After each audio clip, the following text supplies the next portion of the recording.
Welcome to our discussion on a remarkable work that weaves together philosophy, wisdom, and a no-nonsense guide on avoiding folly while embracing self-improvement. I'm excited to jump in. There's so much to unpack from all those chapters and verses, especially the thoughts on not being a fool and the deep dive into cultivating wisdom. Absolutely. The work, it's like this tapestry of guidance, from the very idea that a wise choice is surrounded by wisdom to warnings against laziness and shallow aspirations. Yeah, It's a reminder that our actions and choices must be rooted in true understanding. right. And what struck me was how the book challenges you to not just blindly follow the crowd. It underscores that if you make a plan solely from your own imagination without a dose of reality, you might end up, well, looking foolish. Exactly. The chapter titled "Don't Be a Fool" lays that out pretty plainly. It warns how constructing a plan to manipulate others or even yourself without real wisdom can lead straight to folly. It's like, trying to build a castle in the air. It's like expecting a paper plan to withstand a storm. And it even digs into the dangers of laziness. The verses warn that laziness can be a seed that, left unchecked, grows into a sin, a trap that leads to poverty and misguided choices. True. And there's this interesting point about how associating with those who are foolish only compounds the problem. It's almost as if the book is saying, surround yourself with wisdom, not with those content with mediocrity. Yep. But I wonder, do you think that's too harsh? In our modern society, sometimes a little foolishness can lead to creative breakthroughs. I see your point, but I also think the message isn't about shunning creativity. It's about being cautious. There's a line between creative risk-taking and, say, falling into patterns that dumb you down or get you entrapped in a cycle of poor decisions. Exactly. And then the work transitions into the chapter on wisdom itself. It explains that wisdom isn't just accumulating knowledge, but it's about translating that knowledge into reality, acting on it and learning from it. Right. It emphasizes that a wise choice is not merely a static ideal, it's something that evolves as you trade experience for understanding. Yeah, and the verses there really nail it. The idea that if you fail to apply your knowledge or if you accept the easy way out, you're essentially selling yourself short. It's like you have to step up your game to secure a better future. Absolutely. And there's a particular set of verses that caution against giving away your wisdom to someone who might later use it against you, especially when dealing with a fool. That kind of advice is, really profound, because it hints at the need for discretion in sharing your insights. And there's also an intriguing discussion on the interplay between reality, truth, and wisdom. How even small mistakes or lies can compound, leading one to a point where they might be taken advantage of. It really lays out a roadmap for self-responsibility. Right. And then we move into what might be the heart of the book, wise lesson advice. This chapter is packed with practical insights about life, from the idea of being born with the capacity for wisdom to the responsibility of turning every experience into a lesson. It's like the writer is saying, learn from the past, act in the present, and shape your future. Yes, and it expands on how our very existence, our will, and our capacity for thought are interconnected. It reminds us that even the smallest effort can evolve into a grand breakthrough. It's almost like an analogy. Just as a small insect can rouse a giant from slumber, even a minuscule act of self-improvement can have a huge impact on your life. It challenges the listener to reflect on their habits, particularly on complaints and excuses that only serve to stall progress. And that leads us neatly into the chapter on cultivate life knowledge. Here, the focus shifts to cultivating oneself and rejecting the mindset of, I can't. The advice is firm. Don't let excuses stand in the way of harnessing your potential. Yes, the message about cultivation is one of persistence and proactive change. It emphasizes that you must work on yourself because relying solely on external forces won't cut it. It says, don't believe in I can't. Instead, You have to realize that the obstacle is merely another opportunity to cultivate success. Right. And it even points out that the best way to improve is to embrace the challenges head-on.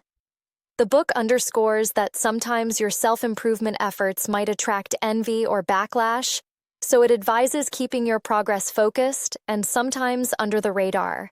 Yeah, it paints a vivid picture, almost like gardening. You must nurture your growth steadily and be careful of those who might want to snuff out your progress. It's, like tending to a delicate plant in a wild, unpredictable environment. Exactly. I really appreciate that analogy. But I do wonder, don't you think tempering self-cultivation with a bit of openness might invite collaboration rather than envy? Or is the book intentionally leaning towards a solitary path of wisdom? That's an interesting challenge. I think the text does imply that while collaboration is fine, one must still maintain a strong sense of independence and personal responsibility. It's not about isolating yourself entirely, but rather ensuring that you're not overly reliant on others for your growth. Right. There's a balance between learning from others and becoming overly dependent on external validation. That makes sense. And speaking of balance, the work also frequently refers to the interplay of truth, effort, and consequence, a recurring motif that stitches all these chapters together. Yes, truth as a foundation is a recurrent pillar. Each verse reinforces that if you stray from truth, whether by embracing laziness, riding on deceit, or simply copying others without understanding, you risk falling deeper into ignorance. Indeed. The recurring refrain, "A wise choice is surrounded by wisdom," kind of encapsulates the overall goal of living with integrity and critical thought. And it's not just abstract philosophy. The text offers concrete cautionary advice. For example, it warns against treating trust like a currency you can casually exchange. It's something earned through repeated, thoughtful deeds. Precisely. That particular point is, very striking because it dismantles the notion of blind trust. It reminds us that trust should be carefully managed, almost like a bank account built up through consistent, honorable interactions. Exactly. It's brilliant how the book ties every element, self-awareness, truth, work ethic, and even handling envy, into a cohesive philosophy. I mean, it challenges us to reflect on everything from our personal habits, like complaining and procrastination, to larger ethical stances. Yeah, and while the work is rich with age-old wisdom, its language is direct and modern in its own way. It doesn't beat around the bush. It practically tells you, if you don't change, you might end up being defined by your mistakes. Right. And those lessons on not being a fool or lazy, they resonate even today. In an era where distractions are rampant, the advice to work on yourself and not settle for easy shortcuts can be a real wake-up call. Absolutely. The structured chapters, from "Don't be a fool" to "Cultivate life knowledge," all push you to ask, how are you investing in yourself? And are you ready to bear the consequences of inaction? Indeed. I particularly like the idea that our reckoning with mistakes, rather than avoiding them, is itself a sign of wisdom. It almost feels like every setback is designed to push you towards self-improvement. Yes, it's an empowering perspective.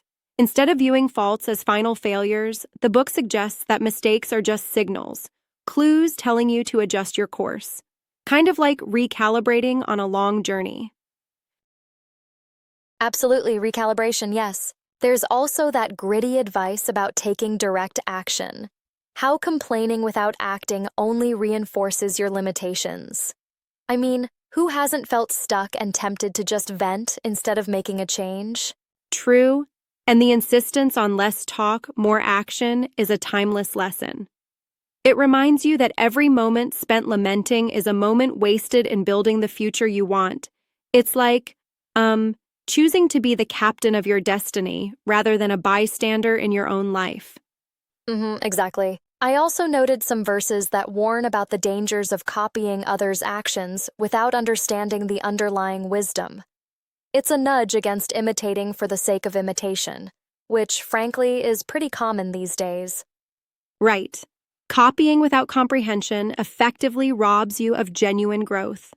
It's this subtle reminder that even if others seem to have success, blindly mimicking them might land you in trouble. Indeed, that's a critical point. Overall, the work is a call to arms for personal accountability paired with wisdom. It takes a holistic approach, blending practical advice, ethical guidelines, and philosophical insights into the nature of human endeavor. Yes, it's a masterclass in understanding that wisdom is not static.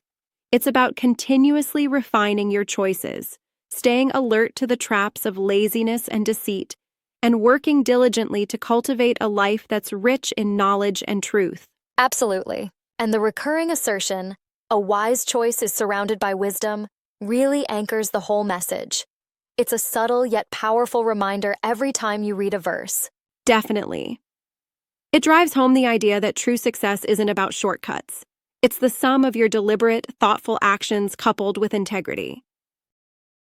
Yeah, integrity is everything. In the end, whether you're grappling with personal challenges or professional dilemmas, these insights provide a roadmap for turning even the smallest spark of awareness into a blazing trail of success.